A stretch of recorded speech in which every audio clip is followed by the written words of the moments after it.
Hey, salut Sébastien. Salut, bon matin. Bon matin.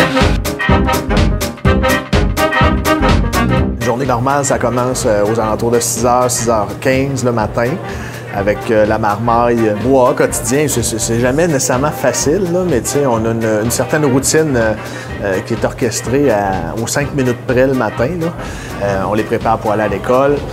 On va à l'école à pied. Je reviens de l'école vers 8h15 le matin. Je commence à faire du bureau, prise de courriel, retour d'appel, tout ça. Je passe généralement l'avant-midi jusqu'à 11h à peu près, finalement à la maison. Mon bureau est à la maison. Et puis après ça, je m'en viens au restaurant. J'ai une petite réunion. Souvent, là, je regarde les choses avec les employés, là, les affaires courantes qu'on appelle jusqu'à 11h30. À 11h30, on rouvre, les clients commencent à rentrer. Souvent, je m'installe ici au bar. Puis j'ai de la paperasse à faire, j'analyse des ventes. Souvent, j'ai un dîner d'affaires avec soit des fournisseurs, des amis, mon réseau de contacts. Comme ce matin, on est allé chez un de mes fournisseurs, Doyon Cuisine. Je fais affaire chez eux depuis 20 ans déjà. J'ai commencé à faire affaire chez eux en achetant mes premiers couteaux quand j'ai été à l'école de cuisine à 17 ans, maintenant 37 ans. Alors ce matin, on a fait le tour.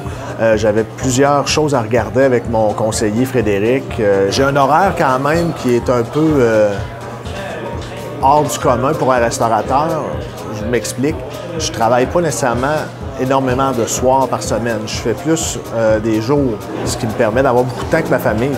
Aller à la patinoire avec mes fils, jouer au hockey, ça va être de jouer avec ma fille.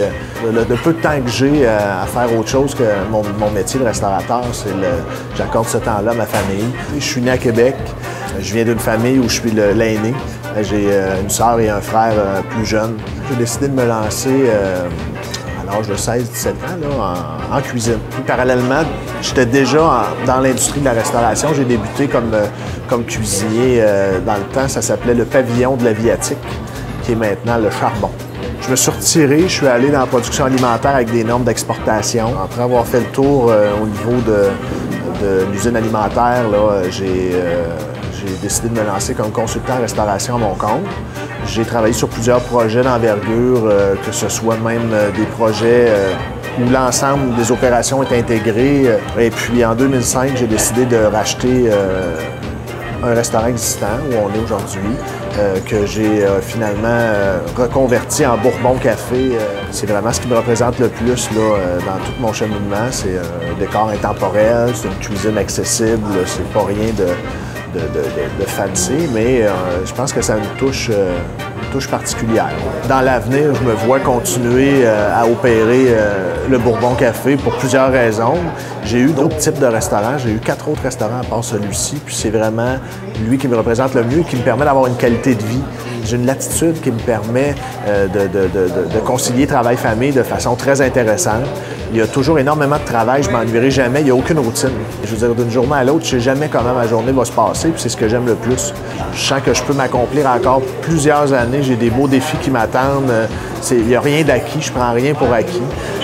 J'ai l'intention de continuer à faire ce qui m'a aidé beaucoup à me démarquer dans mon milieu, soit l'implication sociale, d'y aller avec des projets.